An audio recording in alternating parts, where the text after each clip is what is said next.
Hey everybody, my name is Winnie Hughes, and this is my third summer with the summer reading program. And so some of you will recognize me because we've done a lot of things in the past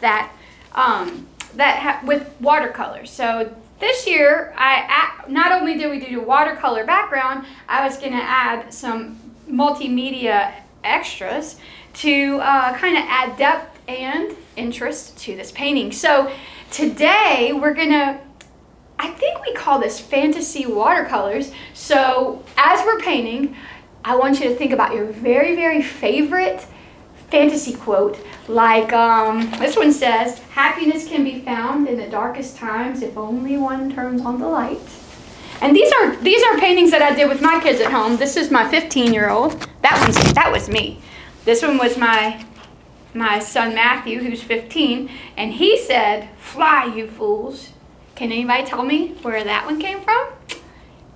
I could give you $100. Not really. If I were teaching, I could say that and then you would know I was joking. But I am teaching and I am joking and there's no $100. But that one is from, is it The Hobbit? Fly, you fools? The Hobbit. And then this one is my little one, and she's 5, and she made up her own quote because she wasn't sure, how to write down quotes from books. So she wrote, "Fairies make dreams come true." So she made up that quote. So that's hers. So this is a great project for all different ages. And honestly, I try to think of every way that you could do this at home. So I'm going to give you a couple different options. And I'm going to go over our supplies really quickly because I thought most of you at home would have a pack of Crayola markers, glue, scissors, a Ziploc bag, piece of paper, and just a few more ingredients. Any kind of little watercolor paint set from the dollar store, anywhere like that will work. And one of my favorite things to do when I make artwork, so this is a unicorn that I made. It's a mixed media, and I always save paper, I save books, I save notes, I save cards, gift bags, anything that I think is kind of special. I save a little piece of it, and I'll use it to create something new because I think there's something so special about taking something old and making it kind of redeeming it and bringing it back to life. So this is a unicorn that I made, maybe last year. And if you look closely, there's all kinds of probably books and old wrapping paper and notes from people that I love that I kind of include in my work. So I think it kind of warms it up. It gives it kind of a warm feeling, and that's just my opinion, but that's what I think. So in the same way for this project, I use I collect old books, sometimes even if the cover's falling off or whatever. If it has beautiful colors, or even I like to use the words sometimes. Look at that. Isn't that pretty? And that would have just gone to waste many times. So I keep a couple of books ready. Another idea that you may be able to use is if you have a magazine at your house, you could kind of cut out a shape. This is a really good idea from Miss Kelly at the Springfield Library, and she liked her because she had a book in her hand, and I thought that was a really cute idea too. Okay, so only a few more supplies. We have, now this is fun because at the Idea Lab at your library, you could request a Cricut cutout of a fairy. I'll put it on here so you can see it. I really love that. I think that you can see I used a little bit larger version there, but I like the small version.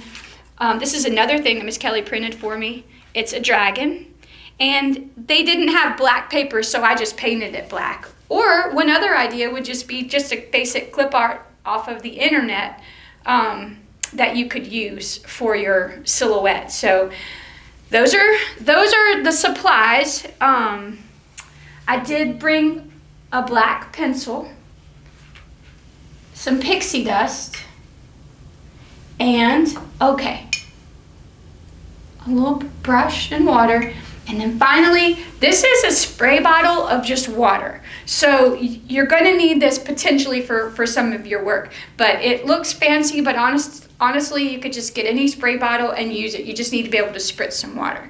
So if we were together, I would say, I hope I didn't overwhelm you. We're gonna take it step by step, and you're gonna love what we learned today. And sometimes whenever I've learned lessons whenever I was young, they're like lessons that I still do today. So hopefully you'll be able to learn something that you'll be able to use, who knows, for a long time. So, are y'all ready to get started? Oh, what's that? Yes, okay, wonderful. We're gonna go ahead and get started. And I'm gonna teach you 2 techniques to create this watercolor background. And what's fun about art is you gotta just be able to sit there and you get to relax. There's nothing right or wrong, or if you don't like how it comes out time 1, it doesn't really matter, because you know what? We have a lot of time right now, and art is just, it's honestly to fill your heart up with goodness, and it doesn't have to make you mad or sad or however. You just get to sit there and do it. So, you out there, what would you like to color the background with? We're going to create this. Did you like the purple and blue? Oh, you did? Okay. Well, we're going to do some purple and blue, and we're going to start to create the background. So it's just easy as pie. You're going to take your purple marker, and I know one thing that's really fun these days is tie-dye. So in a way, we're going to use markers kind of to create a watercolor background, but honestly, to me, it reminds me of this particular technique lends itself to something that's a little bit more like tie-dye. So I'm just going to randomly color the bag. I'm going to kind of stick with purple and blue. You can choose whatever color you want, and I think it's so fun. You might want to just do a couple different sheets of paper. So I'm just kind of coloring in patches. I'm going to mix in some blue. Basic Crayola madness. See, there's nothing wrong with having a little bit of relaxing fun. And then here comes the fun part. Now you might want to make sure if you're at home that if you're on a surface that your mom cares about, you may want to make sure that you put down a garbage bag or something to protect the surface. This won't stain, but she might be mad about it if you don't cover the surface, because this has a little potential to kind of get somewhere. You know what I like? I honestly like pink also. So I'm just going to throw in some pink for good measure to make a wish come true.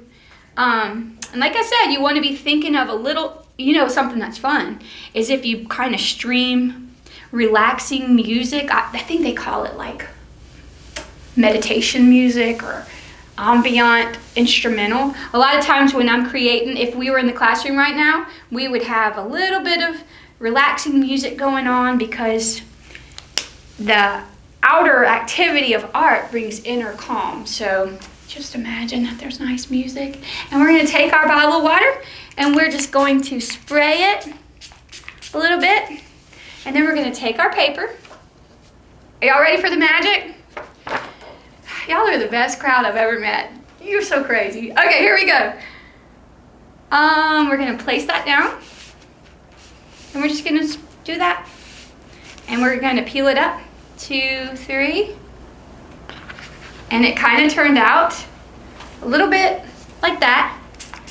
And you can spray water on the top, and it'll kind of create a little bit of a blurring sensation. Now what we can do is, if you want to add more, you just come in here and you can add more color, and so on and so forth. So that's I'm going to do one more layer. And like I said, if you don't like the way it turns out the first time, it's okay. You just do another sheet, and you'll kind of learn the type of things that you like. So I'm going to add a little bit more water, because I noticed that last night when I used more water, it kind of came out a little bit more, the lines were a little bit more blurred. This one with less water it kind of stuck a little bit more in place. So I'm going to count this time. 1, 2, 3, and I'm going to look for my marker to kind of blur, as you can see. So the more water you're going to add, the more it's going to kind of blur, and we'll see what kind of effect. I'm going to do it on the other side this time, just to kind of show you. I think that's definitely coming out better. I can see it blurring on the back. Yeah. Okay. So that's the fun thing about live artwork, is that you can see that way it wasn't really the best, and so I just tried it again, and I think it came out better. So that's the beautiful thing, is you've got time and you can sit there, and I think I did about 7 or 8 little squirts. But see how about that? Art always shows up for you. You can't mess up too far. So that would be step 1. Now what we would do is we would just put this and we'd let it dry, because the next steps will require like dry paper. So I'm gonna put this to the side like we're on a cooking show on Food Network, but except for this is Art Network today. So I'm gonna put those to the side. Now, if you don't have markers, I hope that I don't take up all your time, but I wanted to give you all the options I could possibly think of. This is a way that we've done in art class last summer and the summer before. This is just a something that you can do using like a simple watercolor palette. So let me show you what that would look like. I won't go into great detail. I'm going to clear the table a little bit. Clear the clutter, let it go. And all right, so what color do you want to do this background? Do you like the green? Let's see, we want to do some green and some teal. Okay, y'all like that? All right. All right. Boy, y'all are active today.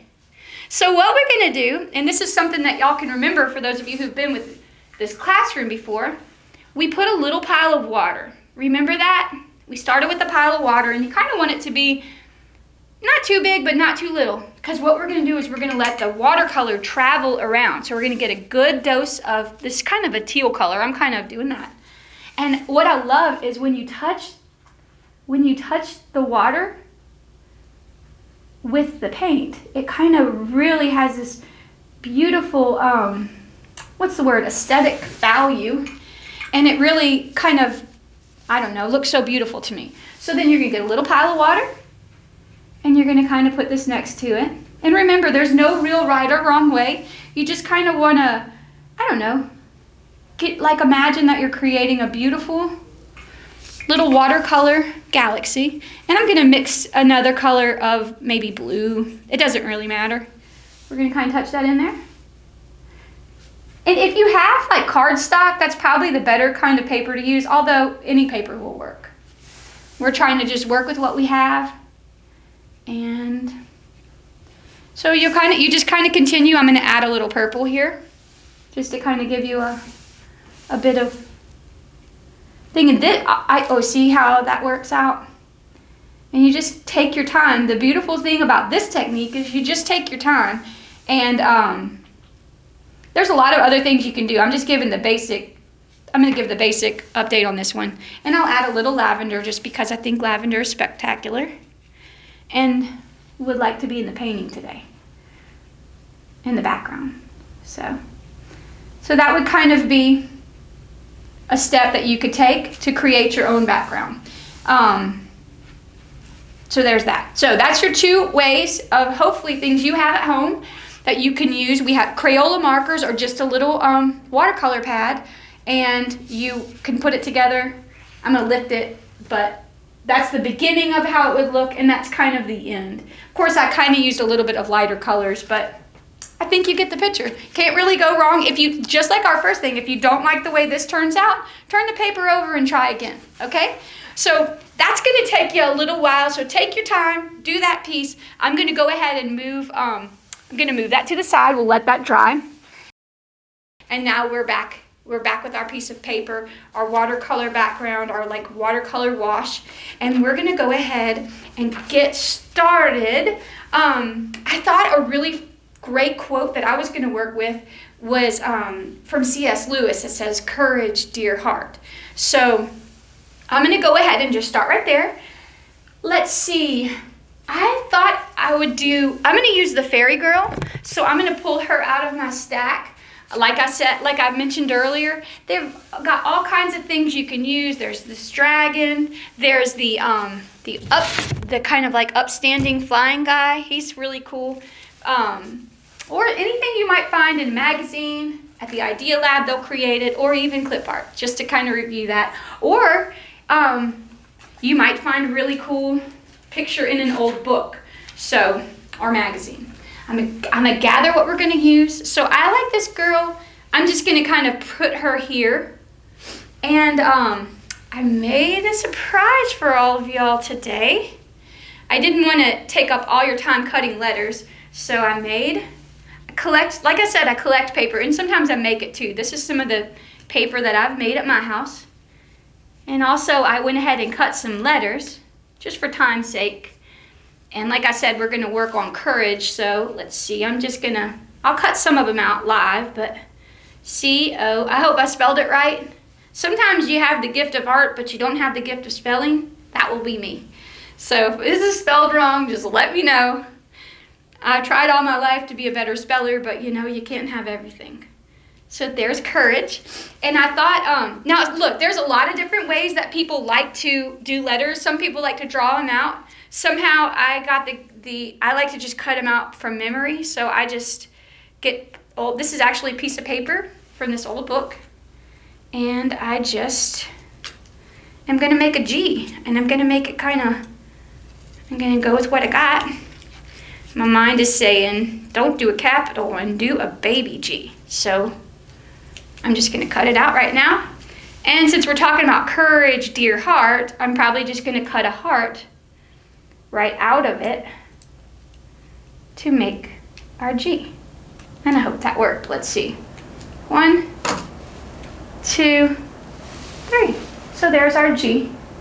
I just cut it right out of paper because I think it's fun that way. You can trace it. There's all different kinds of gifts. Some people like very detailed ways of doing stuff. Somehow that was not one of my gifts that came down the pipe, so I'm gonna go with what I got. And now I'm just gonna cut an E. I got a rectangle here. I'm gonna cut a rectangle at the top. Boom. And then I'm gonna cut a rectangle right out the bottom. Might be more of a square, but let's see. Whoa, that's a flying E. So now we have our E, and we'll kind of put that on there. Okay, so now we have our courage, we have our girl. One thing I did over here is I created that little marshmallow, it's not a marshmallow, it's a mushroom. Kind of reminded me of a marshmallow. So all I did is I got some of my old paper, kind of cut a little bit of a semicircle.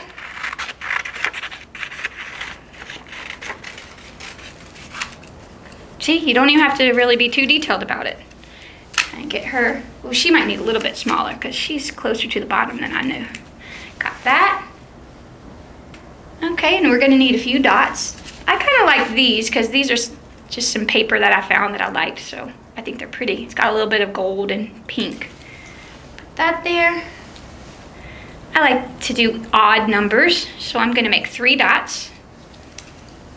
2 and 3.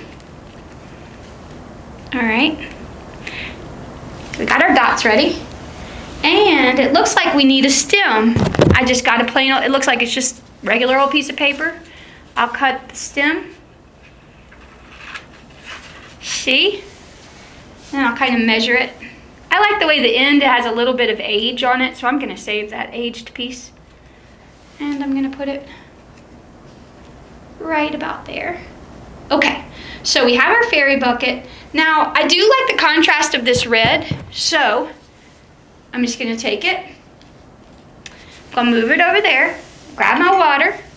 I'm gonna find myself the reddest red I can find. This looks pretty good. And I'm just gonna paint it real quick. Oh, look, it turned out pink. That's okay. Pink works for me. Does it work for you? Pink is fine. That is not a problem. Let that dry just a second. All right. Okay, so the other thing that I have on here that I forgot to mention was some trees. I wanted to kind of, it's like, oh, I think I called it Fantasy Forest. So I think we have a few little trees kind of in the background. I have a few really light ones in the background and a little bit darker in the foreground. So let me go ahead, I'm gonna move this stuff and I'm gonna show you really quickly how we can do that. And then we're gonna glue everything down. So in the background, I just did a very light, I'm gonna use a watercolor. Let's see, let me get my napkin. Dry that out because it's still got a little pink in there. All right, so when you make a tree, you just kind of start, I'm gonna get a little bit low here so you can kind of see. you just kind of make a V. Pretend that you're growing the tree. I usually go from the top down to the bottom just to kind of create a little bit of a tree. And you know how trees grow, they just reach up and they grow and they have a branch and a branch. And really you don't have to put a whole lot of detail because this is you just want this to kind of create depth. Nobody's really going to be looking for a bunch of detail, but you just throw that out there. Okay, so we have one tree. I think that's enough for this one. And then with this darker bit, you're going to just take the same technique. I'm going to put myself a little bit of a pad under here. And I just kind of start the same way. Start with a little bit of a V. A little bit of a V. And then I just come straight down. Start growing those branches. And the beautiful thing about trees is we've been looking at them our whole life, so we kind of know what they look like. None of them look alike, so we can just go and grow our own tree in our very own work. So this is just a Crayola pencil, and I'll show you something kind of neat about a pencil in just a second.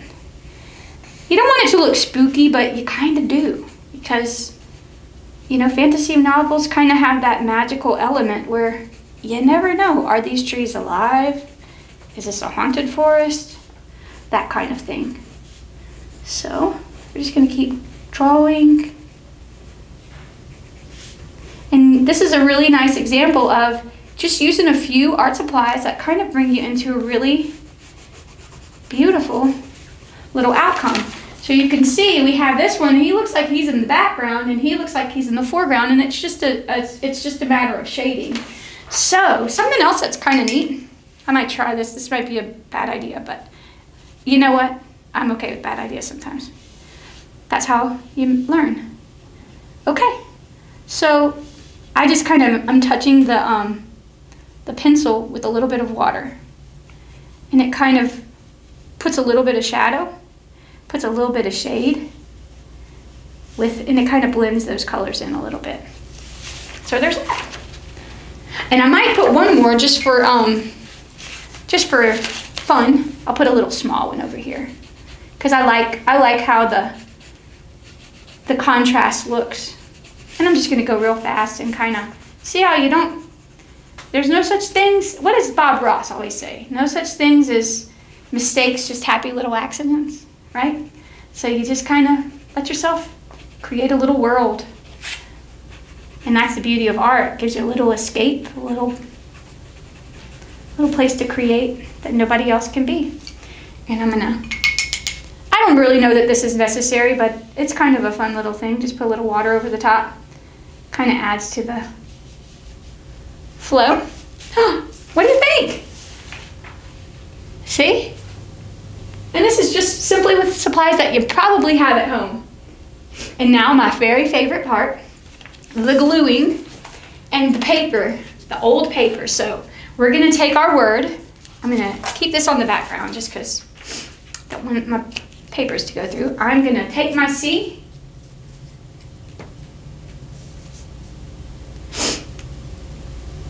I hope y'all were able to keep up. If not, the good thing is you can just stop it and rewind it. And watch it again. See? So that has that on that side. I think I'm going to use the lighter side. I like the lighter side a little bit more. Has a little bit, shows up a bit more in that blue. C-O-U.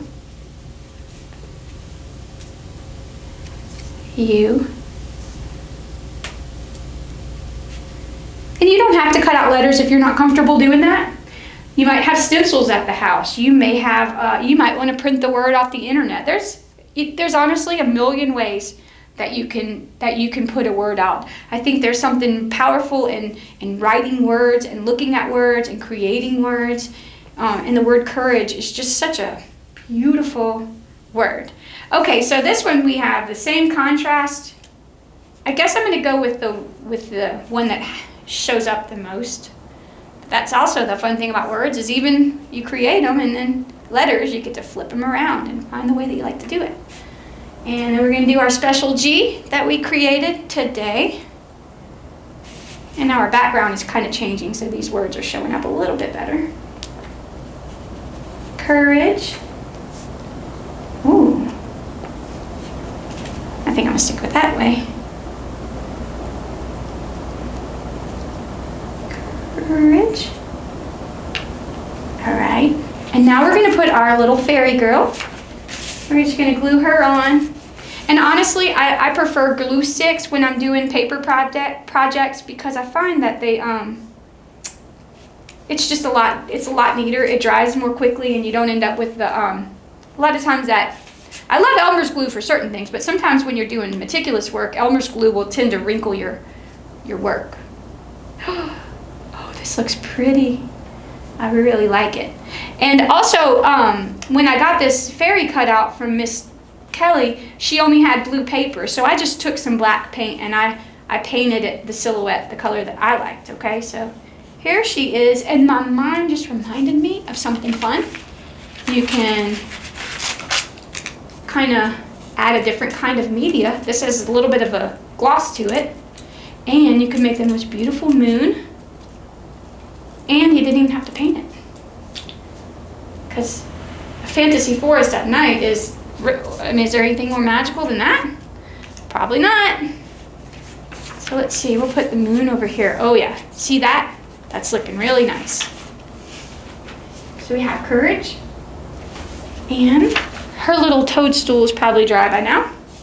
I probably should have done this first, because now I'm gonna have to move her. That's okay. Not my first rodeo. I can handle it.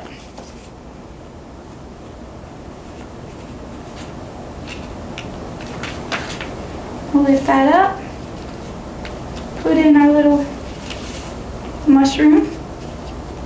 If you're following along, you're probably saying, why didn't you do that earlier? That's okay.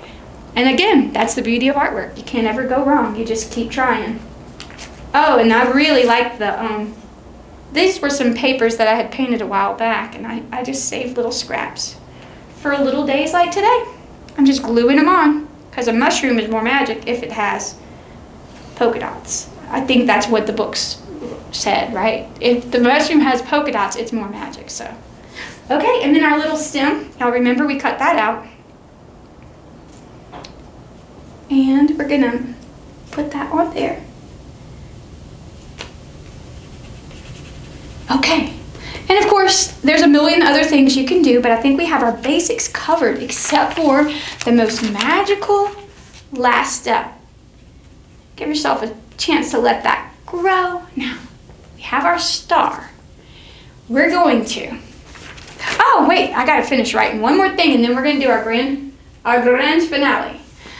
So, what are we gonna write right here? Courage, dear heart. So, I am going to get my marker. I think I would rather use a marker.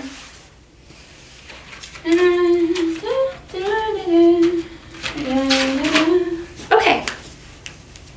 Or if you're more comfortable writing with the pencil, I would suggest either one of these, but I'm just going to do some creative lettering. A lot of times you can look up creative lettering. They have loads of things on that, but sometimes I just like to put my pencil to the paper and see what happens.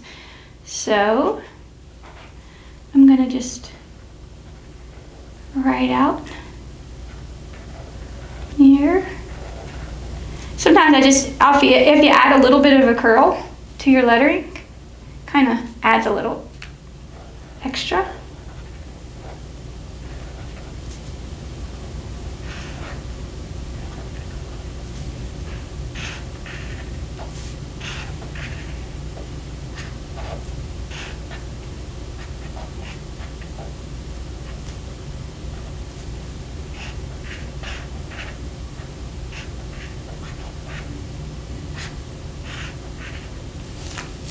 Courage, and put a little comma up there.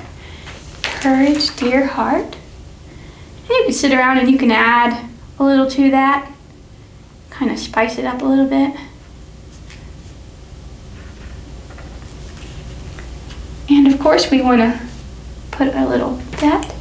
And then you want to give credit to who wrote it. So that was a quote by C.S. Lewis. Of course, you can pick any quote that you want. I think that looks pretty nice. What do you think? Pretty nice for just picking stuff up around your house, right? Okay, so our final grand finale, I'm gonna take a star, I'm gonna make a wish, and I'm going to add some pixie dust, okay? So I'm gonna put that in my hand. Well, I added more than I expected. But can you go wrong with pixie dust? Okay, that looks really nice. I'm gonna put a little of this down, and I'm gonna put it right in her hand. And as I put this down, I am making my own wish for my own heart today as I place down the pixie dust finale. In fact, I like that so much. Oh boy, I didn't mean to do that. I like it so much, I poured this stuff all over. Hey, but you know what's nice about that? It's gonna look magic. What can we say? Magic makers are never go wrong with glitter, except for the person who might have to vacuum this room. they may disagree. Okay. That pixie dust just took over the whole page, and I think it worked. What do you think? Yeah. Every child in the room is cheering, and they're just crazy about it. So there you go. There she is. And of course, you may need to go and tidy up a little bit with your glue. But that's our lesson today. Courage, dear heart. I hope you have the very best summer. I hope you have loads of pixie dust. Lots of wishes come true.